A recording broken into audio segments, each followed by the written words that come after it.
नमस्कार, सुप्रभात। DD news पर आप सभी दर्शकों का स्वागत है। आप देख रहे हैं हमारा सांकेतिक समाचार। मैं हूं साइमा खान और मेरे साथ हैं मनीषा शर्मा। तो नजर डाल लेते हैं सबसे पहले हेडलाइंस पर। प्रधानमंत्री की अध्यक्षता में प्रगति की 52वीं बैठक में 30,000 करोड़ रुपए लागत वाली 4 परियोजनाओं की समीक्षा। पीएम ने मिशन मोड में कार्य करने के दिए आदेश।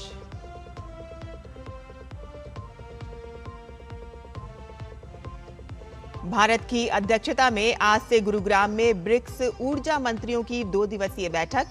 ऊर्जा क्षेत्र में सहयोग, नवाचार और सतत विकास को बढ़ावा देने पर होगा मंथन।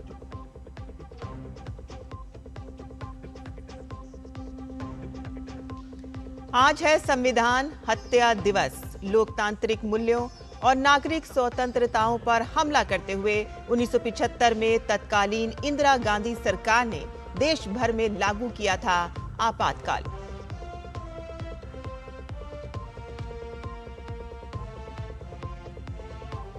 अमेरिकी विदेश मंत्री मार्को रूबियो ने खाड़ी देशों के नेताओं के साथ बात की। ईरान समझौते को लेकर संदेह के बीच सुरक्षा का दिया भरोसा। हॉर्मुज स्ट्रेट से सुरक्षित आवाजाही पर भी हुई चर्चा।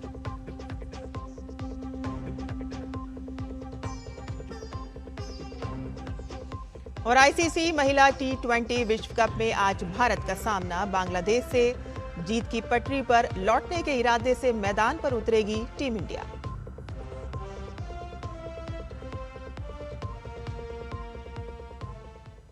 और अब समाचार विस्तार से।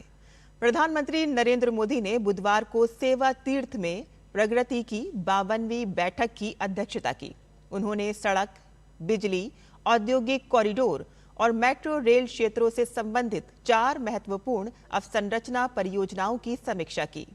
करीब 30,000 करोड़ रुपए लागत वाली ये परियोजनाएं 4 राज्यों में फैली हुई हैं। प्रधानमंत्री ने कहा कि बुनियादी ढांचे की परियोजनाओं में देरी न सिर्फ लागत बढ़ाती हैं, बल्कि लोगों और उद्योगों को समय पर मिलने वाले लाभों से भी वंचित कर देती हैं। उन्होंने संबंधित मंत्रालयों और राज्य सरकारों को लंबित मुद्दों का मिशन मोड में समाधान करने तथा उच्चतम स्तर पर उनकी सतत निगरानी सुनिश्चित करने के निर्देश दिए। उन्होंने बुनियादी ढांचा परियोजनाओं की प्रभावी योजना और समयबद्ध क्रियान्वयन के लिए पीएम गति शक्ति राष्ट्रीय मास्टर प्लान के उपयोग पर जोर दिया। प्रधानमंत्री ने टीबी मुक्त भारत अभियान की समीक्षा की और एआई सहित नवीनतम डिजिटल तकनीकों के उपयोग की आवश्यकता पर बल दिया। उन्होंने जागरूकता, रोगियों के फ्लो अप और सामुदायिक सहभागिता के लिए एनसीसी कैडेटों और माय भारत स्वयं सेवकों की एक टीम गठित करने का सुझाव दिया। और इसके साथ ही पीएम ने साइबर अपराध और डिजिटल गिरफ्तारी से संबंधित शिकायतों की भी समीक्षा की। उन्होंने नागरिकों को ठगने के लिए डिजिटल मंचों के बढ़ते दुरुपयोग पर चिंता व्यक्त की और कहा कि ऐसे मामलों का सभी संबंधित एजेंसियों द्वारा समन्वित, संवेदनशील और समयबद्ध तरीके से निपटारा किया जाना चाहिए। प्रधानमंत्री ने कहा कि साइबर धोखाधड़ी के मामलों में वित्तीय नुकसान को रोकने और लोगों का विश्वास बहाल करने के लिए समय पर कार्रवाई अत्यंत महत्वपूर्ण है। उन्होंने ये भी कहा कि राज्यों को साइबर धोखाधड़ी के मामलों में त्वरित पंजीकरण और प्रतिक्रिया सुनिश्चित करने के लिए E0 FIR व्यवस्था लागू करने की दिशा में कार्य करना चाहिए।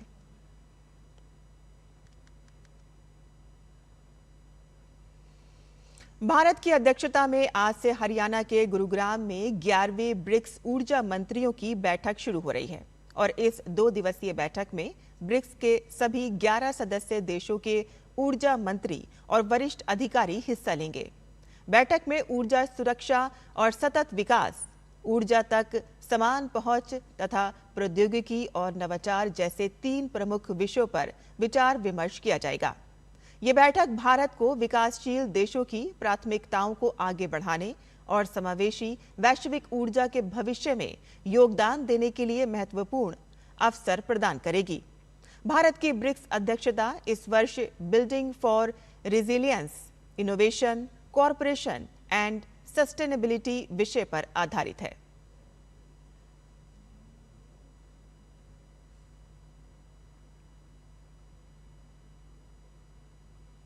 देश भर में आज संविधान हत्या दिवस मनाया जा रहा है। साल 1975 में 25 जून और 26 जून 1975 की दरमियानी रात को देश में लागू आपातकाल हमारे लोकतंत्र और संवैधानिक ढांचे के लिए एक ऐसा चुनौती लेकर आया जिसे हमेशा भारतीय लोकतंत्र पर एक काले धब्बे के रूप में याद किया जाता है।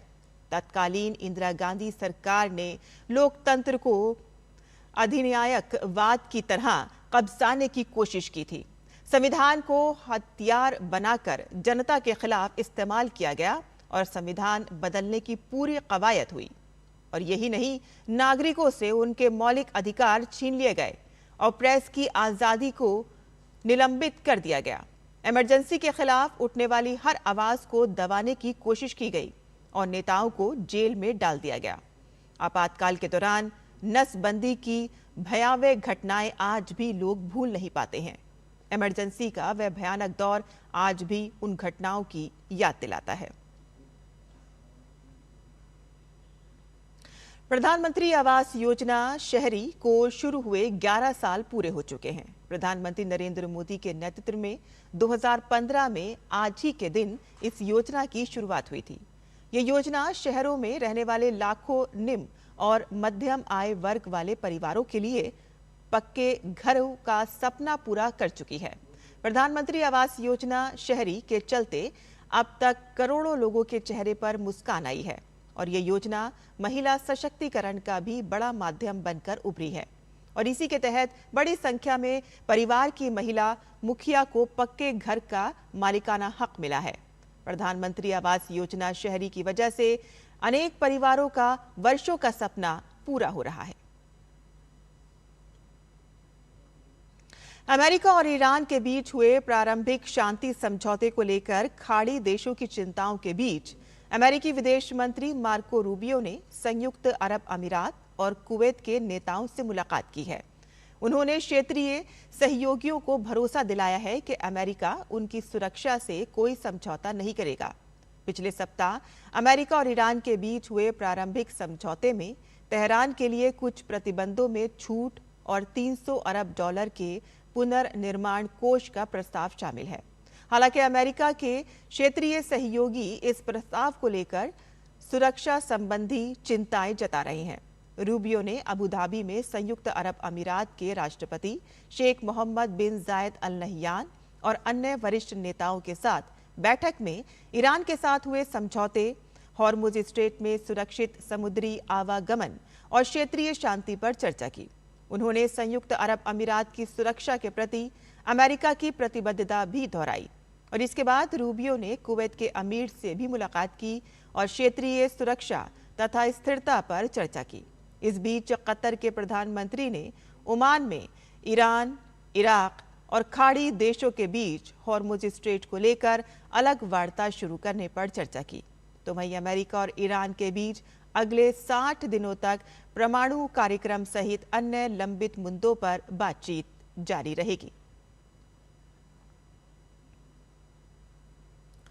और खेल की खबरों में आईसीसी महिला टी20 विश्व कप में आज भारतीय टीम का सामना बांग्लादेश से होगा। भारतीय टीम ने विश्व कप में अब तक 3 मैच खेले हैं, जिसमें 2 में टीम को जीत मिली है, जबकि पिछले मैच में दक्षिण अफ्रीका के हाथों टीम को हार का सामना करना पड़ा। मध्य क्रम के बल्लेबाजों की नाकामी और खराब क्षेत्र रक्षण के कारण महिला टी20 विश्व कप में भारत का अभियान खतरे में पड़ता दिखाई दे रहा है। ऐसे में टीम बांग्लादेश के खिलाफ अपनी इन कमियों को दूर करना चाहेगी। और इसी के साथ ही हमारा ये सांकेतिक समाचार यहीं पर ही खत्म होता है। मुझे और मेरी सहयोगी मनीषा को अनुमति दें और आप देखते रहिए डीडी न्यूज़। नमस्कार।